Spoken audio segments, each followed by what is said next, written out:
आज हम स्टैंडर्ड 7 के चैप्टर 2 ईश्वर कहाँ है का क्वेश्चन आंसर करेंगे। तो जैसे कि आपकी स्क्रीन के ऊपर दिखा रहा है, तो फिर हम अभी क्वेश्चन आंसर की तरफ बढ़ते हैं। पहले हम करेंगे मौखिक प्रश्न।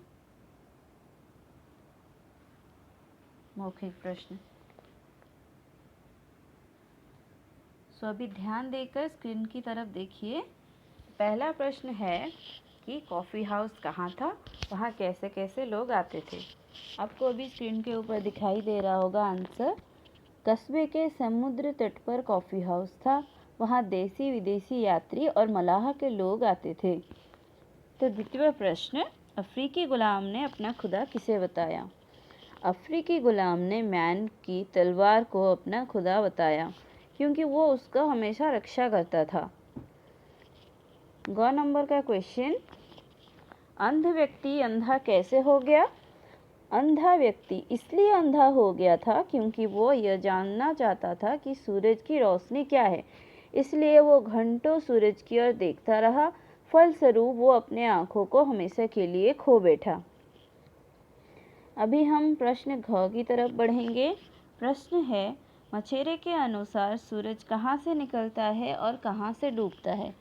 तो इसका उत्तर होगा, मछेरे के अनुसार सूरज रोज़ सुबह समुद्र से निकलता है और समुद्र में डूब जाता है, क्योंकि वो हमेशा पानी में ही उसका ज़्यादातर समय कटता था, तो वो ज़्यादातर सूरज को पानी में ही देखता था, इस वजह से उसको यह भ्रम था। अभी हम क्वेश्चन ऊँ की तरफ बढ़ेंगे। तो क्वेश्चन है, हम लोग अपने खुदा को कहाँ रखते हैं। उत्तर होगा, हम सभी धर्म के लोग अपने खुदा को मस्जिद, गिरजाघर व मंदिर में रखते हैं। तो इसका मतलब है कि हम जिस धर्म में है तो हम हमारे भगवान को उसी धर्म के, जो अगर मुस्लिम है तो हम अपने खुदा को मस्जिद में रखते हैं, तो अगर हिंदू है तो हम मंदिर में रखते हैं, अगर हम ईसाई हैं तो हम सोचते हैं कि हमारे भगवान गिरजाघर में है। अभी हम सही गलत की ओर बढ़ेंगे। सही गलत का क्वेश्चन आंसर आपको स्क्रीन के ऊपर दिखाई दे रहा होगा, फिर भी मैं एक बार बता देती हूँ आपको। तो पहला क्वेश्चन क का दिया है, क्या तुम बता सकते हो खुदा क्या है। ये प्रश्न किसने किससे पूछा। तो यहाँ पे ऑलरेडी आपको मेंशन है आई के अनुसार पारसी धर्मोपदेश ने अफ्रीकी गुलाम से कहा। ख नंबर प्रश्न है, खुदा एक ऐसी ताकत है जिसे सिर्फ महसूस किया जा सकता है, ये कथन किसका है। तो इस हिसाब से इसका आंसर होगा तुर्क का एक ऐसा इंसान था जिसने कहा कि खुदा एक ऐसी ताकत है जिसे सिर्फ महसूस किया जा सकता है। गौ नंबर का प्रश्न है कि अंधा व्यक्ति सूरज को कुछ भी नहीं समझता था, क्योंकि इसका आंसर आई भी दिया है। तो यहाँ पे 3 विकल्प दिए गए हैं जो कि सारा सही है, जैसे सूरज की रोशनी कोई द्रव नहीं है, सूरज की रोशनी कोई आग नहीं है, सूरज की रोशनी कोई ठोस पदार्थ भी नहीं है, इसलिए आई भी नंबर राइट। तो अभी हम घ की तरफ बढ़ेंगे। तो प्रश्न है कि खुदा क्या है। तो खुदा का यहाँ पे 4 ऑप्शंस हैं। खुदा हमारा धर्म है, खुदा हमारे उपासना गृह में है, खुदा हमारा विश्वास है। आंसर होगा, खुदा एक दूसरे के प्रति प्रेम है। तो एक दूसरे के प्रति हमारा मनोभाव और प्रेम को ही हम ईश्वर कह सकते हैं। तो अभी हम पाठबोध की तरफ बढ़ेंगे। पाठबोध में दिया गया है कि रिक्त स्थान भरो या फिर खाली स्थान भरो। तो पहला क्वेश्चन है, एक कस्बे के डैश पर कॉफ़ी हाउस था। तो एक कस्बे के समुद्री तट पर कॉफ़ी हाउस था। चीनी नागरिक का जहाज डैश के समुद्र तट पर कुछ देर रुका। सुमात्रा के समुद्र तट पर कुछ देर रुका। सुमात्रा एक जगह का नाम है। गौ नंबर, भारतीय यात्री के अनुसार सूरज एक देवता है जो रोज डैश के सोने के पहाड़ों से रथ में सवार होता है। तो मेरू के सोने के पहाड़ों में रथ से सवार होता है। घ नंबर प्रश्न, सूरज के चारों ओर एक चक्कर लगाने में पृथ्वी को डैश लगते हैं। यह सबको पता है कि हमें पृथ्वी को 24 घंटे का समय लगता है। दूसरे धर्मों की आलोचना करने से ही मनुष्य में डैश भावनाएं जागती है। ये सबको पता है कि हम अगर एक दूसरे के धर्मों के बारे में बताएंगे तो हमारा सांप्रदायिक भावनाएं जागेंगी, जो कि अच्छा नहीं होता। अभी हम लिखित प्रश्न की ओर बढ़ेंगे। पहले लघु उत्तरित प्रश्न करेंगे। लघु उत्तरित प्रश्न में पहला प्रश्न दिया गया है, लेखक ने इस कहानी में सूरज संबंधी कहानी क्यों जोड़ी है। पहले हम खुदा के बारे में थे, फिर सूरज की कहानी जोड़ी गई। तो इस प्रश्न का उत्तर होगा, लेखक ने सूरज संबंधी कहानी इसलिए जोड़ी क्योंकि जिस तरह सूरज के बारे में हम गलत सोचते आए हैं, बिल्कुल उसी तरह लोग खुदा को भी ठीक तरह से समझ नहीं पाते। सब अपने हिसाब से खुदा के बारे में बताते हैं। तो इस प्रश्न का उत्तर हमने बता दिया। अभी हम ख प्रश्न की तरफ बढ़ेंगे। ख प्रश्न दिया है, अफ्रीकी गुलाम तलवार को अपना खुदा क्यों मानता था। तो इसका उत्तर होगा, अफ्रीकी गुलाम तलवार को अपना खुदा इसलिए मानता था क्योंकि वो हर वक्त उसकी हिफाजत करता था। अभी हम ग प्रश्न की तरफ बढ़ेंगे। तो दिया है, खुदा के बारे में चीनी नागरिक का विचार क्या थे। तो खुदा के बारे में चीनी नागरिक का विचार ये था कि हर धर्म ईश्वर को अपने उपासना गृह में बंद कर लेना चाहता है। खुदा इतना बड़ा है कि उसे किसी भी उपासना गृह में बंद नहीं किया जा सकता। हिंदू कहते हैं मंदिर भगवान का घर है, मुसलमान कहते हैं मस्जिद खुदा का घर है, ईसाई लोग गिरजाघर को खुदा का घर मानते हैं। तो सब अपने हिसाब से ईश्वर को मानते हैं। तो यहाँ पे इस प्रश्न का उत्तर हमें मिल गया। अभी हम घ प्रश्न का उत्तर करेंगे। इंग्लैंड के मलाह ने लोगों को सूरज के बारे में क्या बताना चाहा। तो इंग्लैंड के मलाह ने लोगों को सूरज के बारे में बताना चाहा कि दरअसल सूरज पृथ्वी के चारों ओर चक्कर नहीं लगाता, बल्कि पृथ्वी सूरज के चारों ओर चक्कर लगाता है। अभी हम दीर्घ प्रश्नोत्तर की तरफ बढ़ेंगे। तो दीर्घ प्रश्न का पहला प्रश्न है, सूरज कुछ भी नहीं है, ये कथन किसका था और क्यों। तो इस कथन सूरज कुछ भी नहीं है, ये कथन चीनी यात्री का था। उसने कहा था कि सूरज की रोशनी कोई द्रव नहीं, क्योंकि अगर वो द्रव होती तो इस बर्तन से दूसरे बर्तन से उड़ाला जा सकता था। ना ही ये आग है, अगर यह आग होती तो समुद्र के पानी से बुझ जाती। ना ही ये कोई ठोस है जिससे छुआ जा सके या किसी बर्तन में बंद किया जा सके, इसलिए यह न द्रव है, न आग है, ना ही कोई ठोस है, अर्थात ये कुछ भी नहीं। हम द्वितीय प्रश्न की ओर बढ़ेंगे। द्वितीय प्रश्न दिया है, चीनी नागरिक ने ईश्वर और उपासना गृह के बारे में क्या बताया।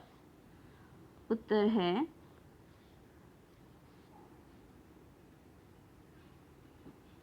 चीनी नागरिक ने ईश्वर और उपासना गृह के बारे में बताया। हर आदमी चाहता है कि उसका खुदा अलग हो। हर धर्म उसे अपने उपासना गृह में बंद कर लेना चाहता है। खुदा इतना बड़ा है कि उसे किसी भी उपासना गृह में बंद नहीं किया जा सकता। उपासना गृह ये दुनिया है। ये दुनिया खुदा इसलिए बनाई है कि सब लोग इसे अपना मिलजुल कर घर समझे और इसमें मिलजुल कर रहें, एक दूसरे से प्यार और मोहब्बत करना सीखें। अभी हम प्रश्न 3 की तरफ बढ़ेंगे, जो है कि कहानी का केंद्रीय भाव बताने के लिए कहा गया। मतलब इस कहानी को पढ़ के आपको क्या समझ में आई, उसको अपने भाषा में लिखना पड़ेगा। तो इसका उत्तर होगा, कहानी के केंद्रीय भाव।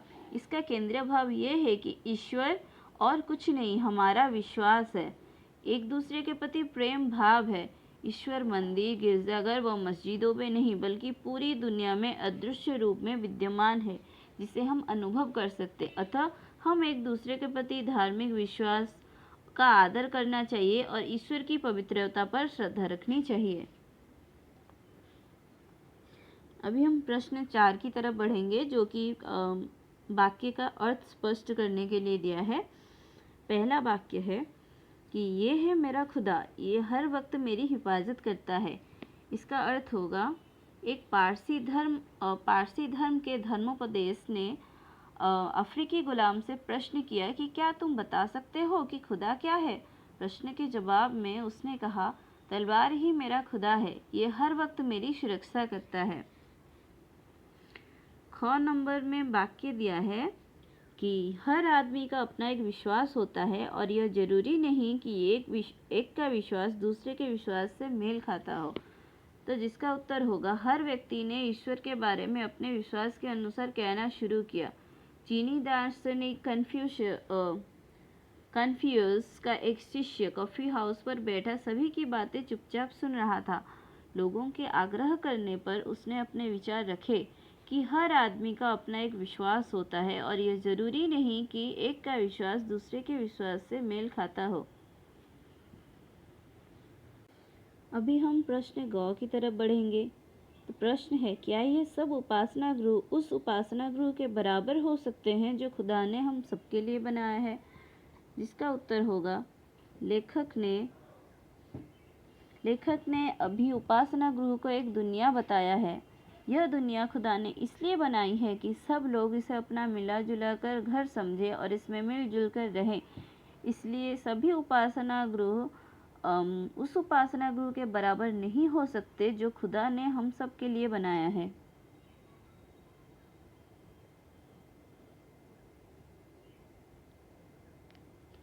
अभी हम आइए विचार करें का प्रश्न देखेंगे, जो कि यहाँ पे आपके पुस्तक में दिया गया होगा। मनीषा एक विशुद्ध हिंदू है। उसकी सखी अपने ईद पर उसके घर सेवई बिना पकाए, सिवाई मतलब जो सिमाई या फिर वो मेसली जो आपको मिलता है, चीनी और मेवे में भेजे, जिन्हें मनीषा ने सहर्ष स्वीकार किया। धर्म के प्रति मनीषा और अमीना के क्या विचार हैं? तो यहाँ पे उत्तर दिया गया है, जो कि आप लिख सकते हो।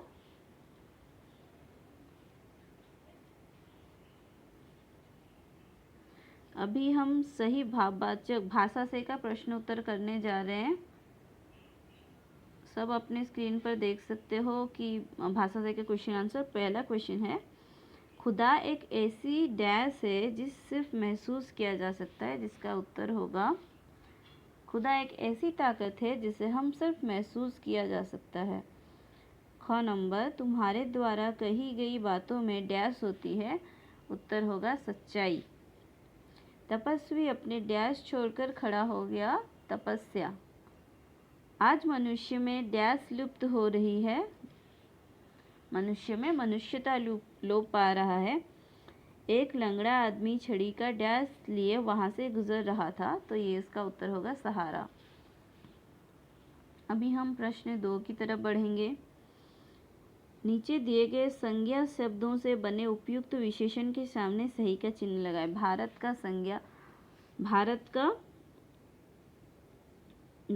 के सामने संज्ञा शब्द का प्रयोग किया जाता है। भारत के लिए विशेषण शब्द होगा भारतीय। इंग्लैंड के लिए इंग्लैंडवासी। अफ्रीका के लिए अफ्रीकी। चीन के लिए चीनी। इन रोम के लोगों को रोमनवासी कहा जाता है। प्रश्न 3 दिया गया है कि बे उपसर्ग का प्रयोग करके 5 शब्द लिखो, जो कि दिया गया है। बेनकाब, बेशरम, बेजान, बेघर, बेजुबान। आप और कुछ भी लिख सकते हो आपके हिसाब से। भी बातों से क्रियाकलाप है, जो कि आपको स्क्रीन के ऊपर दिखाई दे रहा होगा। पहला प्रश्न था कि ईश्वर के बारे में आपके क्या विचार हैं? अपने विचार साथियों को बताइए। तो यहाँ पे लिखा है, ईश्वर सर्वशक्तिमान है, वो कण कण में विद्यमान है। इसके लिए सभी उपासना गृह एक दुनिया है। सभी का ईश्वर एक है। हम ईश्वर की सत्ता को स्वीकार करना चाहिए। फिर मेरी कलम से का क्वेश्चन आंसर। मान लीजिए खुदा क्या है? प्रश्न के उत्तर में कॉफी हाउस में सांप्रदायिक झगड़ा आरंभ हो जाता है। कहानी का अंत क्या होगा? अपने शब्दों में लिखिए। तो कभी कभी जब सांप्रदायिक बात छिड़ती है तो लोगों के अंदर मतलब द्वेष का भावना आ जाता है, कभी कभी झगड़ा भी हो जाता है। तो वहाँ पर क्या होता है वो अपने शब्दों में लिखना चाहिए। तो यहाँ पे कुछ उत्तर है। कहानी का अंत दुखद होता, अत्यंत दुखद होता, क्योंकि कभी भी कोई भी झगड़ा किसी के लिए खुशी की बात नहीं होती। लोग एक दूसरे के धर्म के नाम पर दुश्मन समझते लगते, अपने ही धर्म को ऊंचा बनाकर एक दूसरे को चेतावनी देते। तो इसका परिणाम कुछ ऐसा होता। परियोजना कार्य, जो कि आपको खुद करना है। अभी हम जीवन कौशल पढ़ेंगे। नीचे दिए गए प्रश्नों को संक्षिप्त उत्तर दीजिए। किसी भी धर्म के उपासना गृह के सामने से गुजरते क्या आपके सिर श्रद्धा से झुक जाता है? हाँ, हमें झुकना भी चाहिए, क्योंकि ये हमें मतलब सहनशीलता और ईश्वर के प्रति प्रेम भाव को दर्शाता है। द्वितीय प्रश्न, क्या आपके लिए ईश्वर की उपस्थिति केवल अपने धर्म के उपासना गृह में? क्या आप सोचते हो कि ईश्वर सिर्फ उपासना गृह मतलब मंदिर, मस्जिद, गिरजाघर में रहते हैं? नहीं, हम ऐसा नहीं सोचते। अभी प्रश्न 3, क्या आप प्रकृति को ही ईश्वर मानते हैं? हाँ, प्रकृति तो हमें सब कुछ देता है, खाना, कुछ सामान, कुछ भी, जो भी हम जिसके सहारे हम जीवित रह सकते हैं, हम सारी चीज़ें हमें प्रकृति से मिलता है, तो हम प्रकृति को हम ईश्वर मान सकते हैं। क्वेश्चन नंबर 4, क्या आपके लिए क्या आवश्यक है, किसी गरीब को भोजन कराना या ईश्वर क्या है इस बहस पर पढ़ना? कभी भी ईश्वर भी कभी नहीं चाहते हम किसी बहस में पढ़ के कभी कोई गरीब को खाना ना दे, तो 4 नंबर सही होगा। किसी गरीब को भोजन देना ईश्वर की क्या है बातों से बहस करना से बेहतर होगा। क्वेश्चन नंबर 5, क्या आप मानते हैं बिना उपासना गृह गए भी ईश्वर को पूजा जा सकता है? हाँ, क्योंकि ईश्वर हम सब में है, हमारे हृदय में है, हमारा विश्वास है और हम एक दूसरे के प्रति प्रेम का भाव है, तो हम बिना उपासना गृह जाए भी हम ईश्वर को पूजा कर सकते हैं। That's all about our subject. Thank you everyone for hearing me and thank you.